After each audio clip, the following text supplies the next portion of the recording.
Mes chers compatriotes, peuple haïtien, aujourd'hui, je n'ai pu déceler, dans un examen méticuleux de la situation, aucun signe qui pourrait m'encourager à espérer que ce cauchemar de sang serait évité à mon peuple. C'est pourquoi, désirant entrer dans l'histoire, la tête haute, la conscience tranquille, j'ai décidé de passer ce soir le destin de la nation et le pouvoir aux forces armées d'Haïti en souhaitant que cette décision permette une issue pacifique et rapide à la crise actuelle. Mes sentiments de gratitude et d'émotion vont à vous tous pour le soutien réel que vous m'avez apporté et particulièrement aux zélés du Valieris et Jean Claudis durant ma gestion. Que les dieux tutélaires de la nation continuent de veiller sur cette terre de Dessalines que nous vénérons tous.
That Duvalier has fled his country for an unknown destination. A spokesman isn't sure who is in charge, but CBS reported last night that a civilian military junta will take power.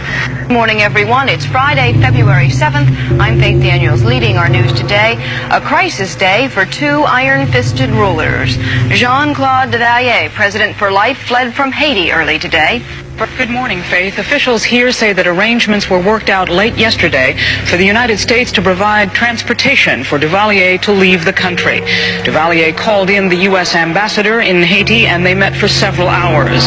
He did not ask for asylum in the United States. That request was never made.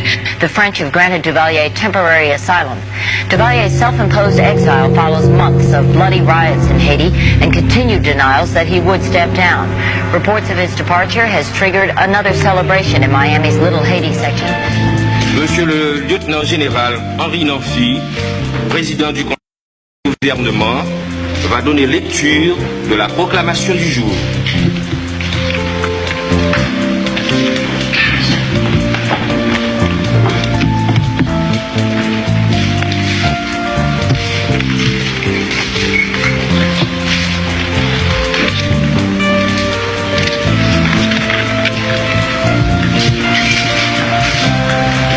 Conseil national de gouvernement. Proclamation. Depuis bien des mois, notre pays connaît une situation exceptionnellement grave qui, loin de s'améliorer, a fini par le placer en face d'un péril imminent menaçant jusqu'à l'intégrité de la nation. Dans toutes les provinces, ce sont des manifestations populaires au cours desquelles le manque de maîtrise des uns ou l'incompréhension des autres a maintes fois occasionné d'innocentes victimes et finit par créer un état d'agitation qui, tout en faisant miroiter le spectre effrayant de la guerre civile, paralyse presque la vie nationale. Les forces armées d'Haïti réitèrent à la nation que, maintenant plus que jamais, elles ne nourrissent aucune ambition politique et demeurent au service des intérêts supérieurs de la patrie.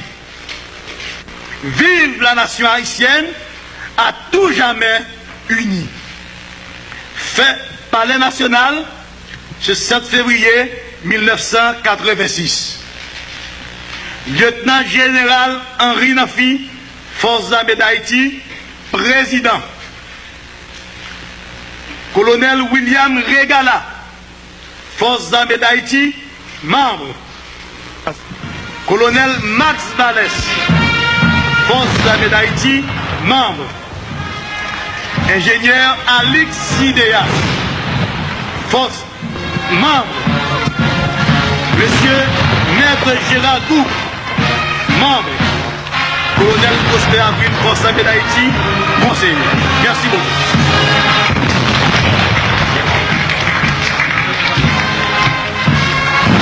Conseil national de gouvernement.